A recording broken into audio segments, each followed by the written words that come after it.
ಹೌದು ಅಲ್ವಾ? ನಮಗೆ ಬುದ್ಧಿ ಹೇಳ್ಬೋದಲ್ಲ. ಯಾಕೆ ಅಂದರೆ ನಾವು ಈ ಬೇಜಾರಿಂದ ಅದನ್ನು ಕೂಡ ಹಾಕ್ಬಿಟ್ಟಿದ್ದೀವಿ. ಯಾವುದನ್ನ ಆತ್ಮ ಅಂತಕ್ಕಂಥದ್ದನ್ನು ಕೂಡ ಹಾಕ್ಬಿಟ್ಟಿದ್ದೀವಿ ನಾವು. ಇದು ಈ ಚಿತ್ರದಲ್ಲಿ ನೋಡಬಹುದು.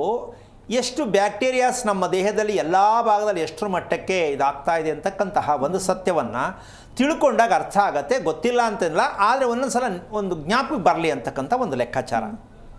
ಆದರೆ ನಾವು ಈ ಸತ್ಯ ಎಷ್ಟು ಮಟ್ಟ ತಿಳ್ಕೊಂಡಿದ್ದೀವಿ, ಕಾಲಾಂತರದಿಂದ ಹೀಗೆ ಬದುಕ್ತಾ ಇದ್ದೀವಲ್ಲ ಅಂತಕ್ಕಂಥ ಲೆಕ್ಕಾಚಾರ.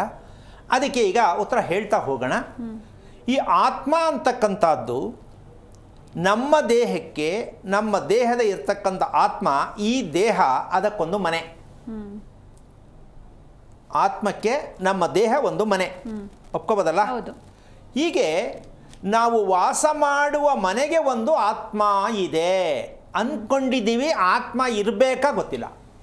ನಾವು ವಾಸ ಮಾಡುವ ಮನೆಗೆ ಆತ್ಮ ಅನ್ನೋದೊಂದು ಬೇಕು. ವಾಸ ಮಾಡುವ ಮನೆಗೆ ಆತ್ಮ ಯಾವುದು ಅಂದರೆ ಇದಕ್ಕೆ ಬೇಸ್ಮಟ್ಟ ಅಂತಾರೆ, ಪಾಯ ಅಂತಾರೆ,